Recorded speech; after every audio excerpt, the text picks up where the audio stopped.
One of the questions that I get asked more often than not from people who are seriously thinking about relocating here to Lake Greenwood is this: beyond the purchase price of the home, what is this house actually going to cost me? And what am I going to be paying every year that I own it? This is a great question, and today I'm going to give you the real answer. These are not going to be national averages that you can pull off Zillow, but instead I'm going to walk you through line by line the most recent closing that I had for a home here on Lake Greenwood. This video is going to have two very distinct parts.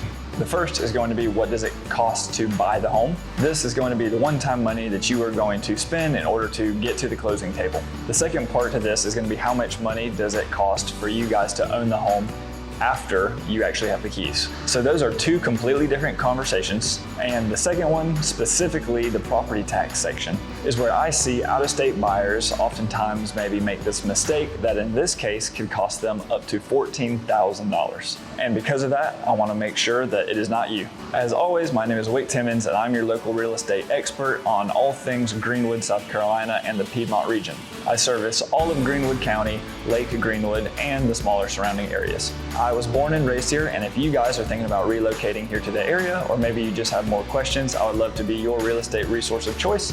Just reach out at the number below, and I would be glad to help answer any questions that you guys might have. And with that, let's get into it. All right, so here's the deal. The purchase price of this house that we just closed on was $1,075,000. They put down a 20% down payment, so that is $215,000, meaning that they financed the remaining $860,000. Again, just as a reminder, this is a real transaction that I just did, so every number that you're about to hear came directly off of the closing disclosure. So on top of that down payment, there are 3 buckets of closing costs that this buyer also paid for.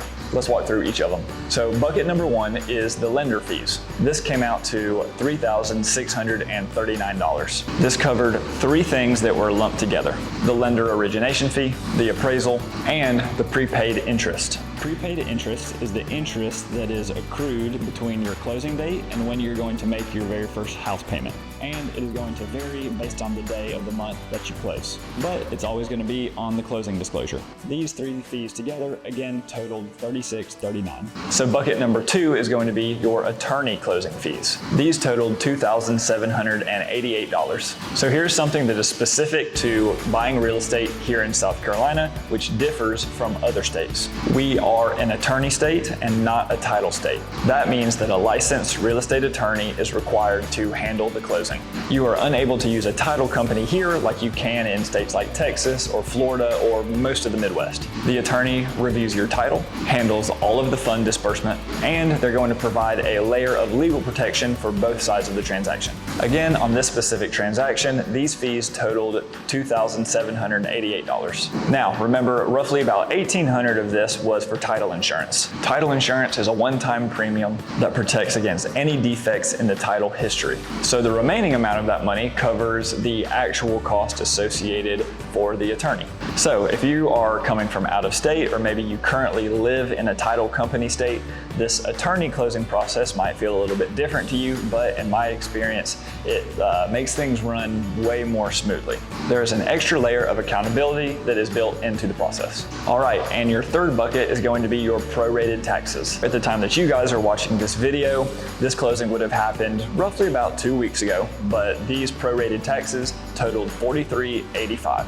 So this one oftentimes surprises people, but if you close halfway through the year or mid-year here in South Carolina, your property taxes are prorated for the remainder of the year. It is going to be covering from the day that you take ownership until the end of the year. Again, this property closed about 2 weeks ago, and their portion of the prorated property tax bill was $43.85. This isn't an extra fee, it's just property taxes that are paid upfront at closing rather than a separate bill later on. But it is real money that has to be there on the day of closing, and a lot of buyers oftentimes forget about it, so it's something that you're going to want to budget for. So if you take a look at this graph, in order to close on this property for $1,075,000, this buyer brought $225,812 to the closing table. And that final cash to close number is an all-in number. This is including your down payment and all other associated costs. And just so you guys are aware of what's also happening on the seller side, South Carolina charges what is called deed stamps. and those are $3.70 for every $1,000 spent. And by custom, the seller pays it. So on this specific transaction, that totals out to be $3,977.50. That number is going to be coming off of the seller's proceeds at closing.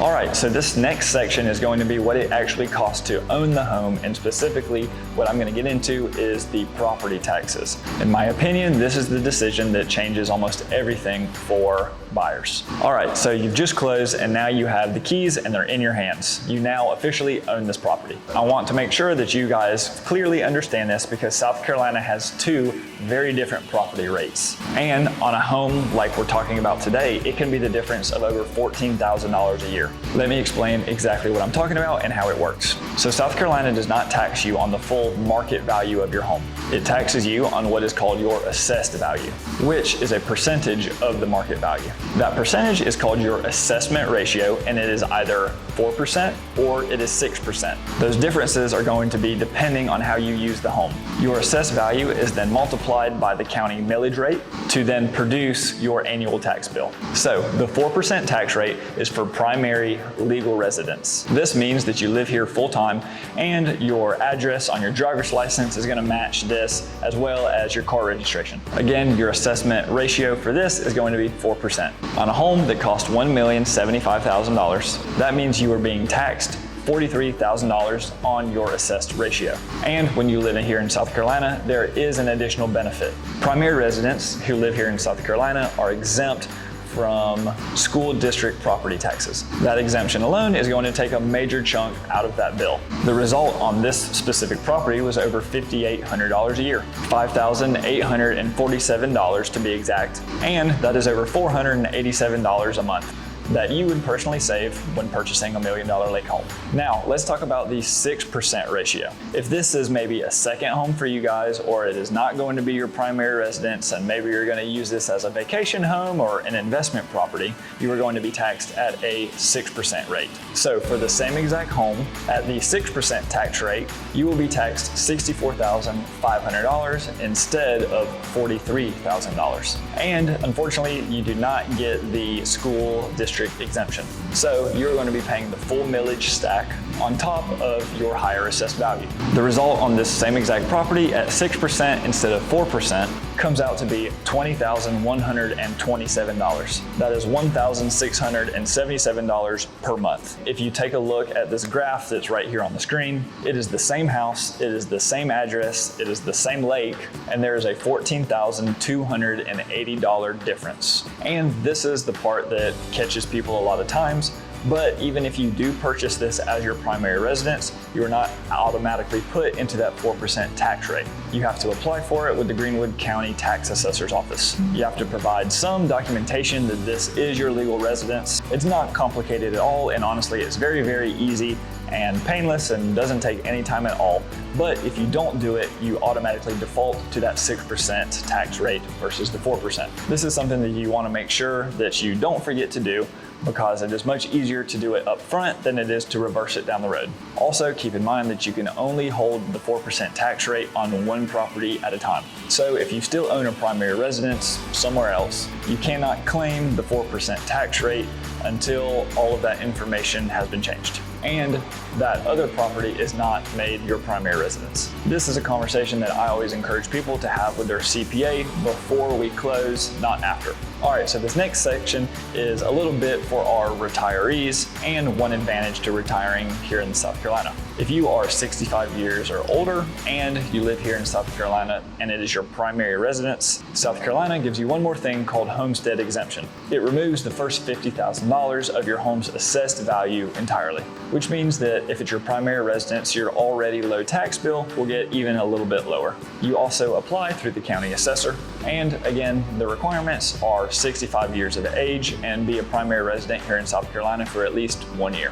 But if you qualify, definitely take it. It is a free application and real savings. Here's another piece of the big picture when buying here on Lake Greenwood. Lake homes with dock coverage and waterfront exposure are going to have a higher policy if they are on the water than, say, other interior homes or homes that are here in town. On a home at this price point, I would recommend probably budgeting anywhere between $3,500 and $6,000 a year. Again, this is gonna be something that we're gonna wanna do prior to closing, or maybe even prior to going under contract, getting everything together to know what that insurance quote is going to be beforehand. We don't want there to be any surprises on what's going on. Also, something to keep in mind is depending on where you live and what neighborhood, you could have HOA fees. The HOA fees here on Lake Greenwood, depending where you live, are going to vary drastically. If you live in Harborside, great, you're going to pay $300 a year. If you live in some place that's a very amenity-driven neighborhood, like one of the Grand Harbor communities, well, that's going to look more like $600 a month or more. So you also definitely want to know what your HOA fees are going to be going into your purchase. And of course, you guys already know this, but they are going to be part of your monthly carrying costs, just like your mortgage. All right, and with all of that being said, let's land the plane. On this lake home here on Lake Greenwood that we sold for $1,075,000, they put down 20% and financed the remaining $860,000. That buyer brought a little bit over $225,000 to the closing table. That covered the down payment, the attorney fees, the lending fees, and the title insurance, as well as their portion of the yearly prorated tax bill. That is what it was going to cost you to buy the home. And as you guys can see, what it costs you to actually own the home after you purchase it is a totally different number. And it's going to depend almost entirely upon your decision. If this is your primary residence, then your tax bill every year would be $58.47. But if it is a second home, it is $20,127. Same house, but again, there's over a $14,000 difference there. And that decision gets made by you at the time of your purchase. The South Carolina tax structure, not only on real estate, but in other ways, can be a real advantage for people who are relocating here, but you just have to know the ins and outs and how to use it and work it correctly. You just want to make sure that you can take full advantage of it. And just as a reminder, everybody's purchase is going to look a little bit different. Your expenses could look different depending on the neighborhood that you buy in. They'll be different depending on what part of the lake you buy on, what county you're in, what attorney office you close with, and what kind of lender you use. But I do hope that you guys enjoyed this scenario of an actual purchase here on Lake Greenwood. So if you guys are seriously looking to purchase here on Lake Greenwood, maybe you're currently just running the numbers, or you're still working on trying to zero in on what neighborhood works best for you, or you're just trying to make sense of your situation and what's going to benefit you most, feel free to call or text me again at the number here on the screen. You'll reach me directly, or feel free to shoot me an email as well. I would love to connect with you guys and answer any questions that you might have, and also play a part in your relocation here to Greenwood. Also, make sure to check out some of our other videos here on the channel. We cover things like the best neighborhoods on the lake, how the water levels here on Lake Greenwood actually work, or why specifically this market is set up for some extreme growth over the next decade, and a lot more. I hope you guys enjoyed watching this video, and I will see you guys in the next one.